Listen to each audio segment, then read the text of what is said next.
Hey everyone, how's it going? So I am here for the third day of Litmas, and today we are supposed to talk about our favorite short story.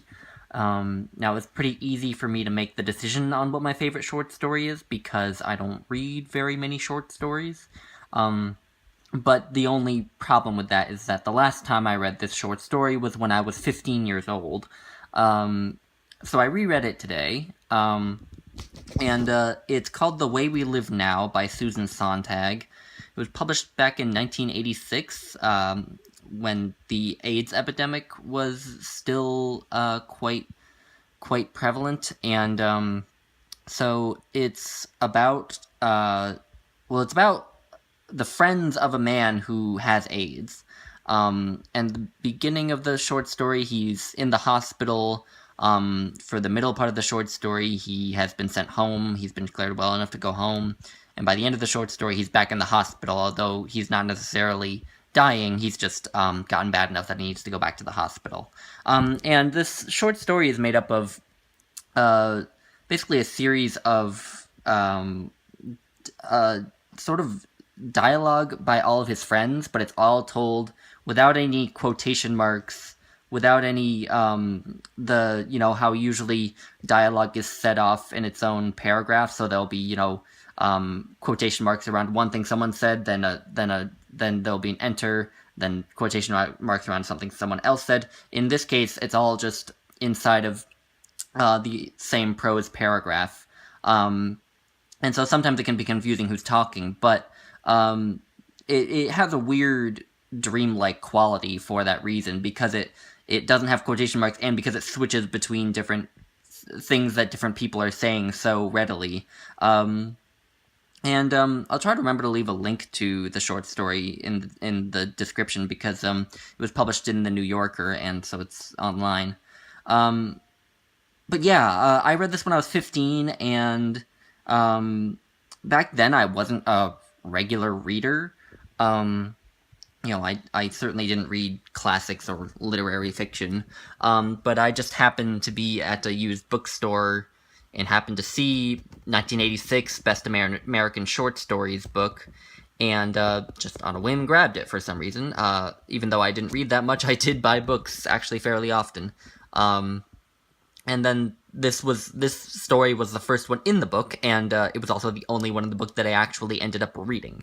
Go figure. So, yeah, and it had a huge impression on me, though, which has always made me think that if it can have an impression on 15-year-old me who had no cultivated taste whatsoever and didn't even read very often, then it must be pretty great. And I reread it today, and definitely just as powerful the second time. So Marsha Osborne was telling me I should read the whole thing like she read her whole favorite short story, but it would take me at least a half hour or so to read this whole short story. So unfortunately I'm not going to do that. But I thought I would read a small section, that I remembered from when I read it the first time to this time, and there's not much of a plot in this, so it's not really spoilery, so don't worry about that part. And you might find yourself not really knowing what's going on, but that's also okay, because you also won't have any idea what's going on when you first start reading the story. So here goes. This is just from the middle of the story. It's from about 7 pages in. "It doesn't matter about the treatment's side effects," Stephen said, when talking to Max. "I don't know why you're so worried about that. Every strong treatment has some dangerous side effects. It's inevitable. You mean otherwise the treatment wouldn't be effective?" Hilda interjected. "And anyway," Stephen went on doggedly, "just because there are side effects, it doesn't mean he has to get them, or all of them, each one, or even some of them. That's just a list of all the possible things that could go wrong, because the doctors have to cover themselves so they make up a worst-case scenario."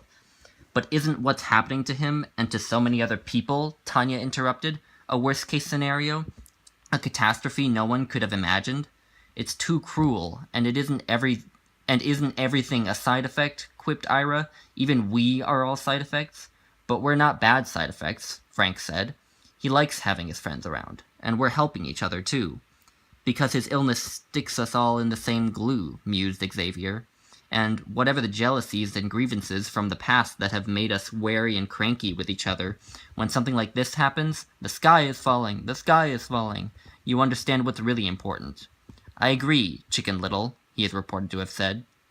But don't you think, Quentin observed to Max, that being as close to him as we are, making time to drop by the hospital every day, is a way of our trying to define ourselves more firmly and irrevocably as the well, those who aren't ill, who aren't going to fall ill, as if what's happening to him couldn't happen to us, when in fact the chances are that before long one of us will end up where he is, which is probably what he felt when he was one of the cohort visiting Zach in the spring. You never knew Zach, did you? And, according to Clarice, Zach's widow, he doesn't come very often. He said he hated hospitals, and didn't feel he was doing Zach any good. That Zach would see on his face how uncomfortable he was. Oh, he was one of those, Eileen said. A coward, like me.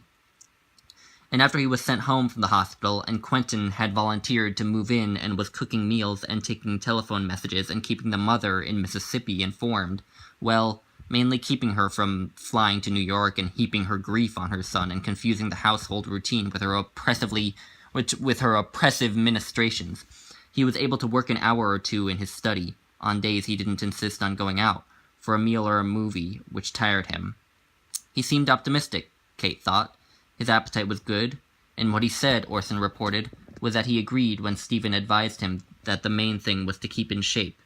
He was a fighter, right? He wouldn't be who he was if he weren't. And was he ready for the big fight? Stephen asked rhetorically, as Max told it to Donnie. And he said, you bet, and Stephen added it could be a lot worse. You could have gotten the disease 2 years ago, but now so many scientists are working on it, the American team and the French team, everyone bucking for that Nobel Prize a few years down the road, that all you have to do is stay healthy for another year or two, and then there will be good treatment, real treatment. Yes, Stephen said, my timing is good. And Betsy, who had been climbing on and rolling off macrobiotic diets for a decade, came up with a Japanese specialist she wanted him to see, but thank God, Donnie reported, he'd had the sense to refuse. But he did agree to see Victor's visualization therapist, although what one possibly visualize, said Hilda, when the point of visualizing disease was to see it as an entity with contours, borders, here rather than there, something limited, something you were the host of, in the sense that you could disinvite the disease, while this was so total. Or would be, Max said. But the main thing, said Greg, was to see that he didn't go the macrobiotic route, which might be harmless for plump Betsy, but could only be devastating for him, lean as he'd always been, with all the cigarettes and other appetite-suppressing chemicals he'd been welcoming into his body for years. And now was hardly the time, as Stephen pointed out, to be worried about cleaning up his act and eliminating the chemical additives and other pollutants that we're all blithely or not so blithely feasting on.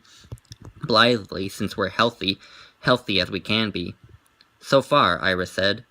Meat and potatoes is what I'd be happy to see him eating, Ursula said wistfully. And spaghetti and clam sauce, Greg added. And thick cholesterol-rich omelets with smoked mozzarella, suggested Yvonne, who had flown from London for the weekend to see him. Chocolate cake, said Frank. Maybe not chocolate cake, Ursula said. He's already eating so much chocolate. So yeah, that's just an excerpt from Sometime in the Middle. I don't know why that part stuck with me, but especially the part where they're all talking about what they want him to be eating for some reason stuck with me. Yeah, so anyway, I think this is a beautiful short story. Makes me wish I read more short stories on a more regular basis. But yeah, anyway, thanks for watching, guys. Bye.